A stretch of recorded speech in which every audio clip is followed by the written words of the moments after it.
In the mid-'60s, a guy named Everett Rogers developed something called the diffusion of innovation curve. Now, not everybody's heard of Rogers' work, but they probably know what it is that he did, because what he said is that when we lead major change of any organization, people naturally fall out in these different groups. We have the innovators, about 2.5% of the population. Then we get these early adopters. Some people call them the first followers. And there was a video that went viral a number of years ago called the shirtless dancing guy. The shirtless dancing guy. It was a TED Talk. There was a TED Talk around it. And it shows these kids on a hill in San Francisco. You can go to TED, you can go to Google and look up shirtless dancing guy video. And what I'm telling you now, you'll actually see it on this hilltop overlooking San Francisco Bay. So this group of first followers, the early adopters, become really important because they're the ones that can help accelerate the journey, like these coach champions. Mm-hmm. You've got the majority split into two groups, early and late majority. And finally, we get the laggards. These are the real cynics, the ones we may never convert to the change. Mm-hmm.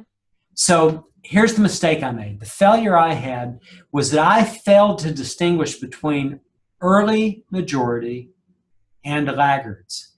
And I learned some of the most valuable lessons.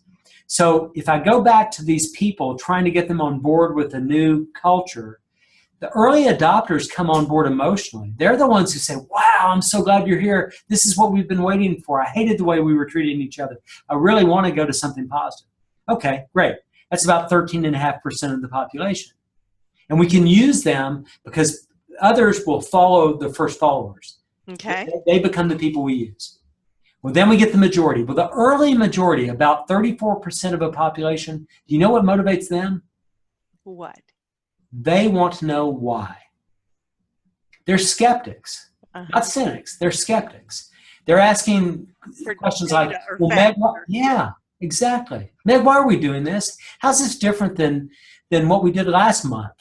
Mm-hmm. Or the two times before that. That's right. Yeah. Mm-hmm. And how's this going to impact my team? Okay, the late majority, that other 34% of the majority, you know what motivates them? They never want to be left out of the crowd. We get them for free. If we can get the early majority, we get the second half for free.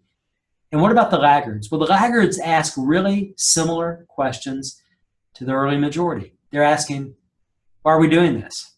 How's this different from the last thing we did? Isn't this just another flavor of the month? And what's in it for me? Now, not what's in it for my team, but what's in it for me. The mistake I made was I labeled people.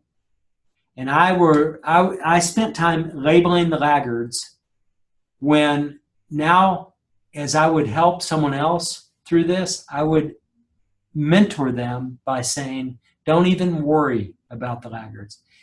Keep explaining why. Explain why to everybody.